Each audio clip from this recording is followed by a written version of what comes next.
So I just got some cool new tech that's gonna make your solo shooting that much easier. You know, with a tracker. Look at this. I'm gonna show you more, 1 second. This is the Telesin Smart Tracking Pan Tilt. There is a lot to tell you about this, but let's just start with the design. It's got a nice weight, it does not feel cheap.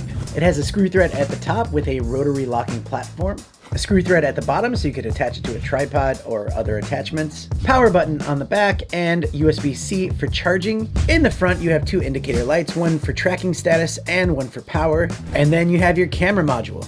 The base down here is what rotates. They do send it with an attachment for the GoPro, but it will also work great with a phone or your bigger cameras. Also, there is a tiny little remote for this thing, which allows you to pan left and pan right, start the time-lapse mode in the direction that you wish, and a button to switch from your time-lapse mode to auto tracker. Okay, so let's see if this thing actually works. Let's go this way. Yeah, cool. This is the living room. That's awesome. That is really cool. It does a full 360. That's pretty impressive. And this is my wife. She's gonna model doing hula hoops. It actually works really well. And after testing it a bunch of different ways, I think it actually works best with the GoPro. It just looks really smooth. And I was still impressed with the phone and the bigger camera. I just think the GoPro looked the best. Now I just want to test the time-lapse feature. How it works, you just set it up and then you press this button right here and it starts the time-lapse.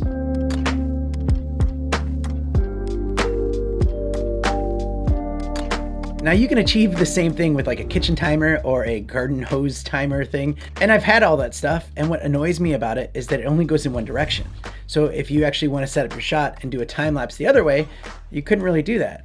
With this, you can.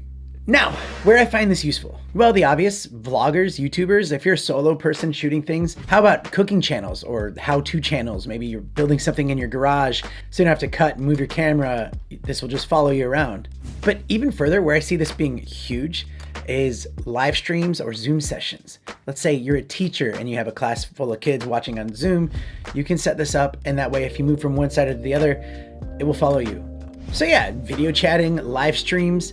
Now how about panoramic shots? I'm not just saying like pictures. Maybe you're in real estate and you want to show off a house. You pop this in the center of the room and then you hit record and then you just let it spin.